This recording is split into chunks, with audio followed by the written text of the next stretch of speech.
साथीहरू स्वागत छ तपाईँहरूलाई हाम्रो ज्ञान फाल्कन एकाडेमीमा। आज हामी शिक्षक सेवा अन्तर्गत निमावि अध्यापन अनुमति पत्र सेट 16 लिएर आइसकेका छौँ। हामीले यस च्यानलमा अगाडि पनि सेट 15 सम्मका सेटहरू हामीले हालिसकेका छौँ। आज हामी अति महत्त्वपूर्ण प्रश्नपत्र र त्यसको उत्तरहरू लिएर आएका छौँ। ध्यान लगाउनुहोस्, सुरु गरौँ।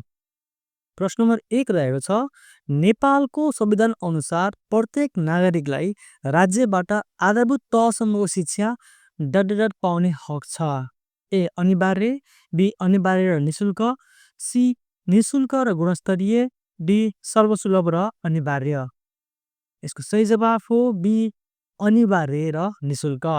प्रश्न नम्बर 2 रहेको छ, शिक्षक सेवा आयोग नियमावली 2057 बमोजिम शिक्षकको खुला प्रतियोगितात्मक परीक्षाको पाठ्यक्रम कसले स्वीकृत गरेपछि लागू हुने व्यवस्था छ?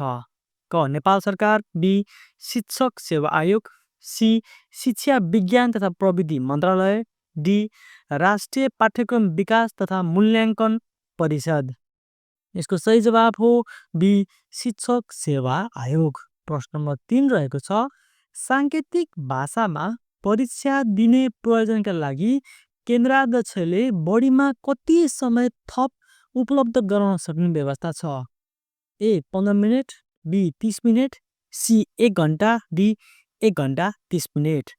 यसको सही जवाफ हो डी 1 घन्टा 30 मिनट। प्रश्न नम्बर 4 रहेको छ, तलका मध्ये कुन वर्षलाई साक्षर नेपाल वर्ष घोषणा गरिएको थियो?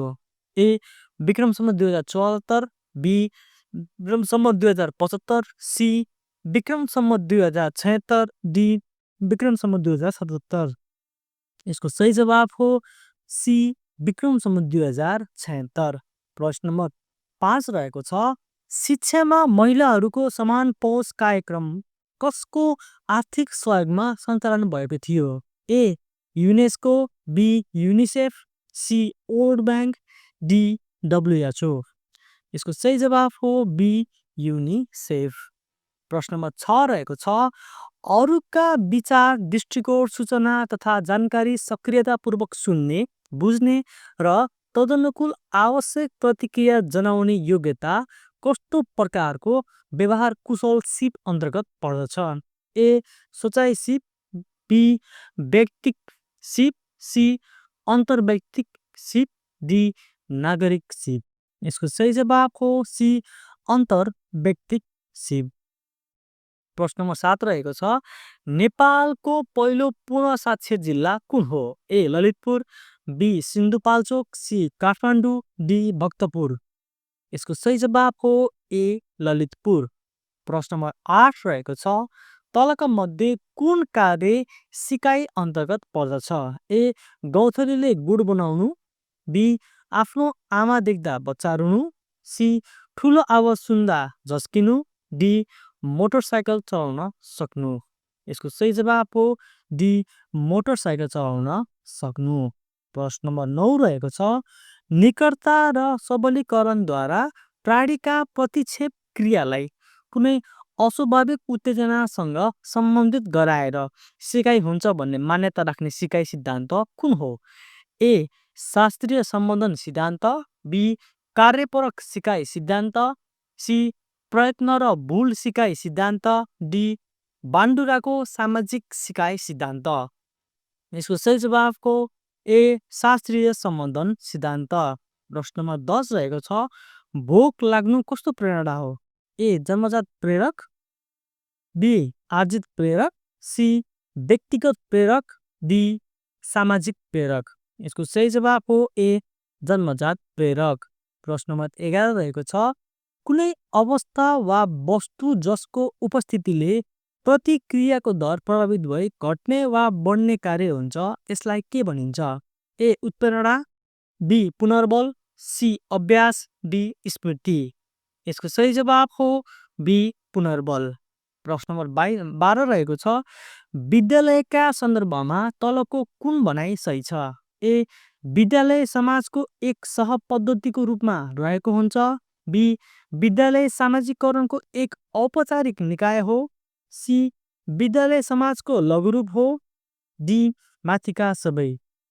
यसको सही जवाफ हो डी माथिका सबै। प्रश्न नम्बर 13 रहेको छ विद्यालय सुधार योजना एसआइपी को स्वीकृत कसले गर्दछ? ए प्रधानाध्यापक, बी विद्यालय व्यवस्थापन समिति अध्यक्ष, सी सिकाइ निरीक्षक विद्यालय निरीक्षक, डी शिक्षा अधिकृत स्थानीय तह। यसको सही जवाफ हो बी विद्यालय व्यवस्थापन समिति अध्यक्ष। प्रश्न नम्बर 14 रहेको छ विद्यालयका काम कारबाहीहरू ऐन तथा नियमावली अनुसार भए नभएको सम्बन्धमा प्रत्येक वर्ष मूल्याङ्कन गर्ने विद्यालयमा गठन गरिने सामाजिक परीक्षण समितिको सदस्य सचिव को भन्ने व्यवस्था छ? ए शिक्षक अभिभावक सङ्घको अध्यक्ष, बी विद्यालय व्यवस्थापन समितिको अध्यक्ष, सी प्रधानाध्यापक, डी प्रधानाध्यापकले तोकेको सम्बन्धित विद्यालयको शिक्षक। यसको सही जवाफ हो डी प्रधानाध्यापकले तोकेको सम्बन्धित विद्यालयको शिक्षक। प्रश्न नम्बर 15 रहेको छ शिक्षाको पेशागत व्यावसायिक क्षमता र दक्षता एवं कार्यकुशलता अभिवृद्धि गर्नुलाई के भनिन्छ? ए शिक्षकको समक्षमता, बी शिक्षक पेशागत विकास, सी समकालीन तालिम, डी शिक्षक तालिम। यसको सही जवाफ हो बी शिक्षक पेशागत विकास। प्रश्न नम्बर 16 रहेको छ नेपालमा पूर्व सेवाकालीन तालिम सञ्चालन गर्ने निकाय कुन हो? ए शिक्षाशास्त्र अध्ययन संस्थान, बी शैक्षिक गुणस्तर परीक्षण केन्द्र, सी शैक्षिक जनशक्ति विकास केन्द्र, डी माथिका सबै। यसको सही जवाफ हो ए शिक्षाशास्त्र अध्ययन संस्थान। प्रश्न नम्बर 17 रहेको छ शिक्षक पेशागत विकास टिपिडी कार्यक्रम कहिले देशभर कार्यान्वयन गरिएको हो? ए 2067, बी 2067-68, सी 2068-69, डी 2064-65। यसको सही जवाफ हो 2067-67। प्रश्न नम्बर 18 रहेको छ विद्यालय शिक्षामा गुणस्तर अभिवृद्धि हुन नसक्नुको कारण के हो? ए शिक्षा क्षेत्रमा पर्याप्त लगानी हुन नसक्नु, बी निरन्तर मूल्याङ्कन व्यावहारिक बन्न नसक्नु, सी पाठ्यक्रम समयमा सान्दर्भिक हुन नसक्नु, डी माथिका सबै। यसको सही जवाफ हो डी माथिका सबै। प्रश्न नम्बर 19 रहेको छ राष्ट्रिय पाठ्यक्रम प्रारूप 2076ले विद्यालयको शैक्षिक गुणस्तर अपेक्षित रूपमा कायम हुन नसक्नुमा सबैभन्दा बढी जिम्मेवार कुन पक्षलाई तोकेको छ? ए सामाजिक र सांस्कृतिक पक्ष, बी शिक्षक विकास र व्यवस्थापन पक्ष, भौगोलिक विकटता र गरिबी, डी राजनीतिक र आर्थिक पक्ष। यसको सही जवाफ हो बी शिक्षक विकास र व्यवस्थापन पक्ष। प्रश्न नम्बर 20 रहेको छ बाल मैत्री राष्ट्रिय प्रारूप 2067 अनुसार बाल मैत्री विद्यालयका कतिवटा सूचकहरू रहेका छन्? ए 98 वटा, बी 96 वटा, सी 94 वटा, डी 92 वटा। यसको सही जवाफ हो सी 94 वटा। प्रश्न नम्बर 21 रहेको छ सुशासनका मुख्य आयाम अन्तर्गत तलको कुन पर्दछ?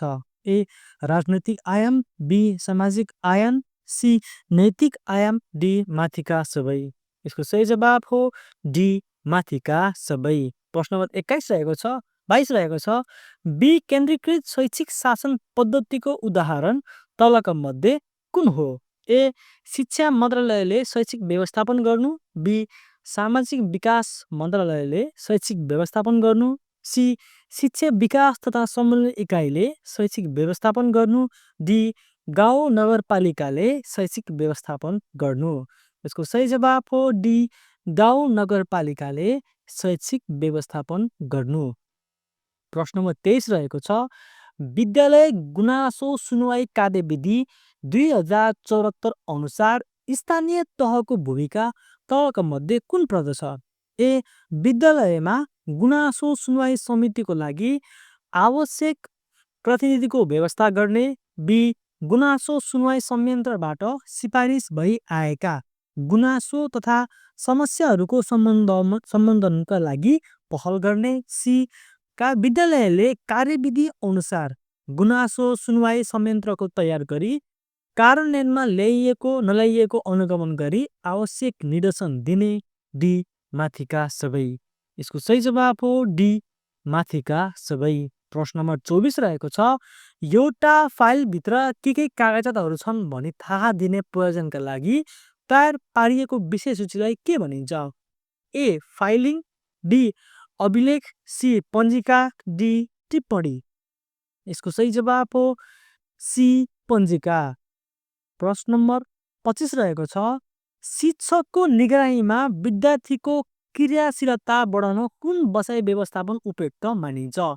ए लम्बिए व्यवस्थापन, बी एल आकारको व्यवस्थापन बसाइ व्यवस्थापन, सी ग आकारको बसाइ व्यवस्थापन, डी अर्ध गोलाकार बसाइ व्यवस्थापन। यसको सही जवाब हो डी अर्ध गोलाकार बसाइ व्यवस्थापन। प्रश्न नम्बर 26 रहेको छ, कक्षा शिक्षणमा विद्यार्थीलाई प्रश्न किन सोधिन्छ? ए ध्यान आकृष्ट गर्न, बी कमजोरी पत्ता लगाउन, सी कक्षामा उत्प्रेरणा जगाउन, डी सिकाइप्रति उत्प्रेरित गर्न। यसको सही जवाब हो डी सिकाइप्रति उत्प्रेरित गर्न। प्रश्न नम्बर 27 रहेको छ, उपचारात्मक शिक्षणले कुन पक्षलाई समेट्दछ? ए सिकाइमा पछि परेका लक्षित समूह, बी नकारात्मक सोच भएका विद्यार्थी, सी सिकाइमा आत्मविश्वास कम भएका विद्यार्थी, डी माथिका सबै। यसको सही जवाब हो डी माथिका सबै। प्रश्न नम्बर 28 रहेको छ, कक्षा कोठाको भौतिक व्यवस्थापनमा तलको कुन पर्दैन? ए शैक्षिक सामग्रीको व्यवस्थापन, बी समूह कार्य गर्ने ठाउँ र फर्निचरको व्यवस्थापन, सी फर्निचर र कालोपाटीको व्यवस्था, डी विद्यार्थीको उमेर क्षमता अभिरुचिका आधारमा कक्षा कोठा व्यवस्थापन। यसको सही जवाब हो डी विद्यार्थीको उमेर क्षमता अभिरुचिका आधारमा कक्षा कोठा व्यवस्थापन। प्रश्न नम्बर 29 रहेको छ, विद्यालयमा निर्माण गरिने वार्षिक कार्यपात्रो वा वार्षिक कार्यतालिकामा तलको कुन पर्दैन? ए वार्षिक शैक्षिक कार्यक्रम, बी अतिरिक्त क्रियाकलाप सम्बन्धी जानकारी, सी हरेक विषयका शिक्षकका विषयगत शिक्षण योजना, डी मासिक कार्यको विवरण। यसको सही जवाब हो सी हरेक विषयका शिक्षकका विषयगत शिक्षण योजना। प्रश्न नम्बर 30 रहेको छ, नेपालमा MGML को सुरुवात कहिलेबाट भएको हो?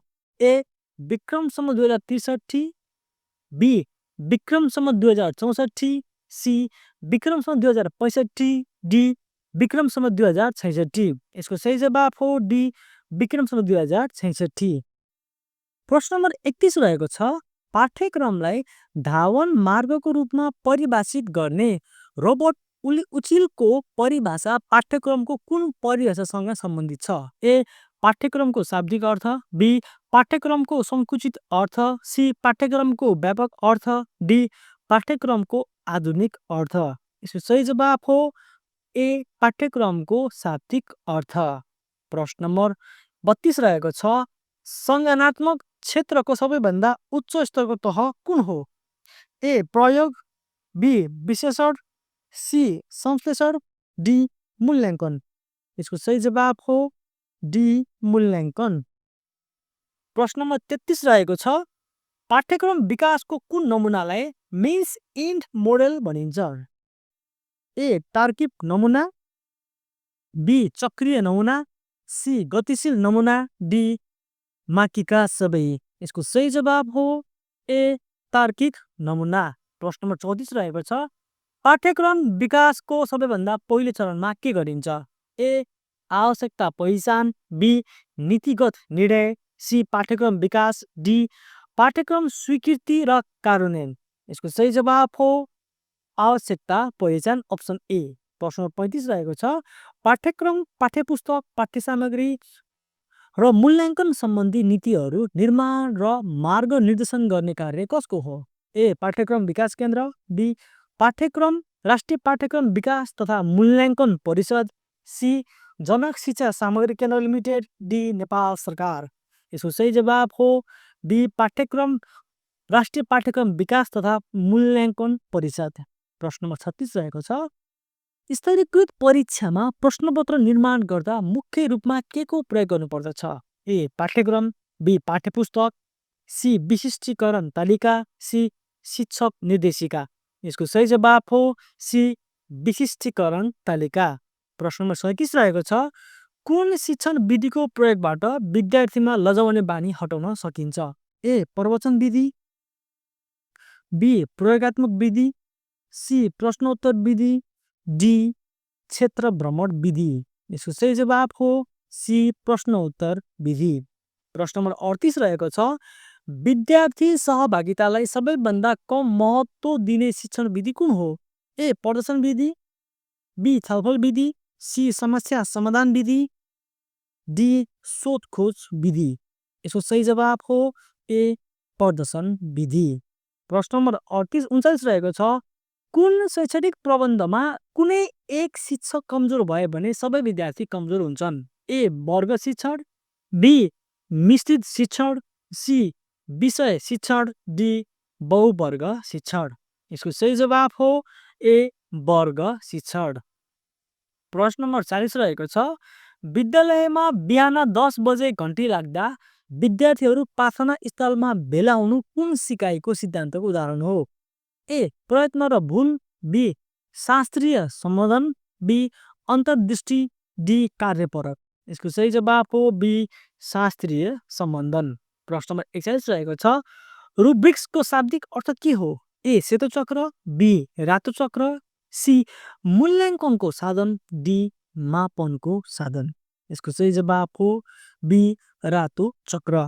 प्रश्न नम्बर 42 रहेको छ, कुनै व्यक्ति संगठन घटना वा कार्यक्रमको विश्लेषण गरी सुधारको उपायहरू प्रस्तुत गर्ने कार्य हो?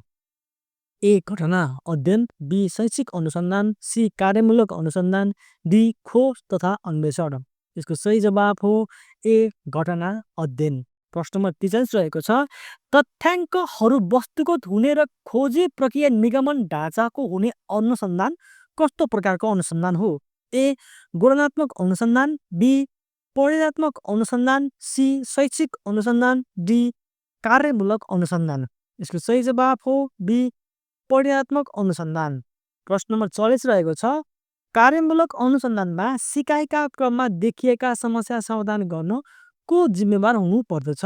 ए विद्यार्थी, बी सम्बन्धित शिक्षक, सी विषय विशेषज्ञ, डी प्रधानाध्यापक। यसको सही जवाफ हो डी सम्बन्धित शिक्षक। प्रश्न नम्बर 45 रहेको छ, collection of worksheet in excel is called a cell, B workbook, C ribbon, D GUI। The right answer is B workbook. प्रश्न नम्बर 46 रहेको छ, नेपालमा पछिल्लो पटक MDMS प्रणालीको लागू कहिलेदेखि गरियो?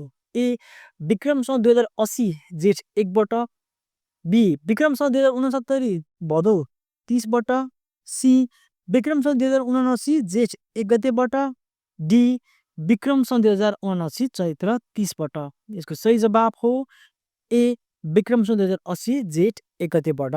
प्रश्न नम्बर 47 रहेको छ, पहिलो मानव निर्मित हिसाब गर्ने उपकरण कुन हो? A computer, B calculator, C abacus, D Napier bone. The right answer is C abacus. प्रश्न नम्बर 48 रहेको छ, arrange the given word in alphabetical order and choose the one that come first, signature, site, shrine, shrill, sink. यो त dictionary हेर्नु त सजिलोसँग हो कि होइन? यसको सही जवाब के होला? A shrill, B shrink, C shrine, C D signature. यसको सही उत्तर हो ए श्रिल। प्रश्न नम्बर 50 रहेको छ, हप्ताको आइतबार भए जस्तै वर्षको के हुन्छ? ए वैशाख, बी जेठ, सी असार, डी श्रावण। यसको सही जवाफ हो ए वैशाख। प्रश्न नम्बर अन्तिम रहेको छ, find the odd one. 1 4 8 16 256 181। 1 1, B 8, C 81, D 256। माथि हेर्नुहुन्छ भने 1 भनेको 1 को स्क्वायर, 4 भनेको 2 को स्क्वायर, 8 भनेको 3 को क्युब या 2 को क्युब, 16 भनेको 4 को स्क्वायर, 256 भनेको कतिको 25 को हो र 13 को स्क्वायर कतिको 256 भनेको 256 भनेको कति स्क्वायर हो? अनि 100 भनेको 100 को स्क्वायर, 10 को स्क्वायर 81 भनेको तपाईँको 9 को स्क्वायर, 2 सपना भनेको 14 को स्क्वायर हुन्छ हैन? भनेपछि यसमा 8 मिल्दैन। भनेपछि यसको राइट आन्सर कति दियो? बी 8। साथै तपाईहरुले 50 वटा प्रश्नको उत्तर दिइसक्नुभएको छ। हामी भोलि फेरि शेष सत्र लिएर आउनेछौँ। त्यतिन्जेल तपाईहरुले च्यानल सब्स्क्राइब गर्न नभुल्नुहोला।